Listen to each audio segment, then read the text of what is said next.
Now जो next learning outcome हमें achieve करना है वो है comparison of common emitter, common base and common collector amplifiers. तो बेसिकली अब हम देखेंगे comparison between parameters of common emitter, common base and common collector amplifier. तो जैसा आप देख सकते हैं टेबल में हमने यहां पर 6 पॉइंट्स कंसीडर किए हैं, voltage gain, current gain, input resistance, output resistance, phase shift and application. इसमें से 5 पॉइंट जो है वो ऑलरेडी हमने कैलकुलेशन के टाइम पे देख रखे हैं। सिर्फ एप्लीकेशन एक न्यू पॉइंट है जो हमें नया डिस्कस करना है यहां पर। अदरवाइज ये 5 पॉइंट्स हमारे पास पूरे आंसर्स हैं। तो मैं आपको रेकमेंड करूंगा कि आप अपने नोट्स ओपन कर लीजिए, कॉमन बेस, कॉमन कलेक्टर और कॉमन इमिटर एम्पलीफायर्स के जो हमने पैरामीटर्स कैलकुलेट किए हुए हैं। आप अप्रोक्सीमेटेड एच पैरामीटर मॉडल के नोट्स ही अपने ओपन कर सकते हैं और आप वैल्यूज को कंपैरिजन कर लीजिए। तो यहां पर अगर हम वोल्टेज गेन की बात करें तो कॉमन बेस एम्पलीफायर में वोल्टेज गेन आपको काफी हाई मिलता है यहां पर, और कॉमन इमिटर एम्पलीफायर में अगेन वोल्टेज गेन आपको हाई मिलता है, आप मीडियम टू हाई लिख सकते हैं।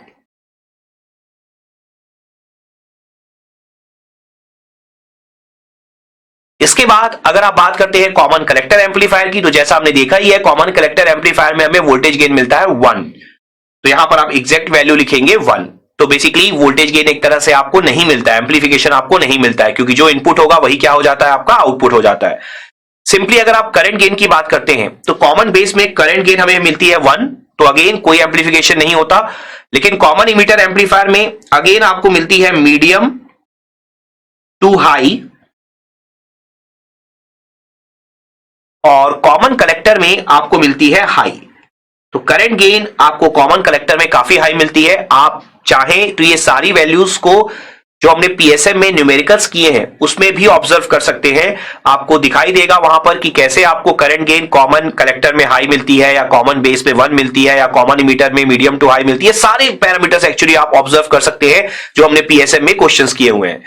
तो इनपुट रेजिस्टेंस की अगर बात करें हम लोग, तो इनपुट रेजिस्टेंस जो है वो कॉमन बेस एम्पलीफायर में आपको काफी लो मिलता है। कॉमन इमिटर एम्पलीफायर में अगेन आपको मीडियम टू हाई वैल्यू मिलती है,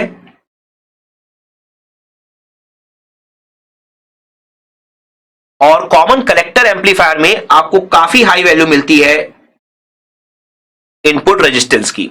अगर हम आउटपुट रेजिस्टेंस की बात करते हैं तो कॉमन बेस एम्पलीफायर में आपको काफी हाई वैल्यू मिलती है, कॉमन इमिटर में अगेन आपको मीडियम टू हाई वैल्यू मिलती है, और कॉमन कलेक्टर एम्पलीफायर में आउटपुट रेजिस्टेंस आपको काफी लो वैल्यू मिलती है।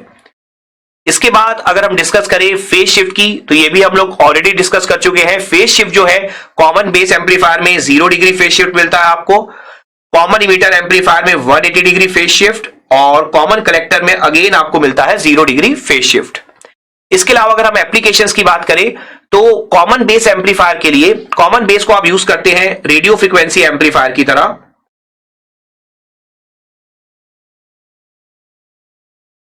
इसके अलावा कॉमन इमिटर को आप यूज करते हैं लो फ्रीक्वेंसी एम्पलीफायर की तरह, लो और ऑडियो फ्रीक्वेंसी आप बोल सकते हैं।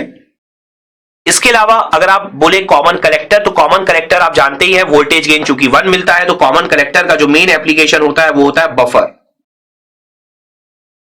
तो कॉमन कलेक्टर को आप पर बफर की तरह यूज करते हैं, क्योंकि जो इनपुट वोल्टेज होता है वही आपका क्या होता है, आउटपुट वोल्टेज होता है। तो हमने जो ये सारी की सारी वैल्यूज देखी, जैसा मैंने आपको बोला कि आप पीएसएम में जो हमने न्यूमेरिकल्स डिस्कस किए हैं सारी वैल्यू को आप ऑब्जर्व कर सकते हैं। आपको exactly same kind of scenario दिखाई देगा कि वोल्टेज गेन अब कब आपको हाई मिलेगा, कब आपको लो मिलेगा, वैसे ही सारे पैरामीटर्स।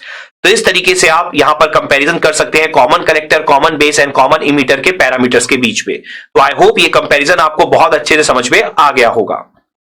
और ये जो लर्निंग आउटकम है comparison of common emitter, common base and common collector amplifiers, ये आपने यहां पर बहुत अच्छे से अचीव कर लिया होगा। Let's have a quick knowledge check.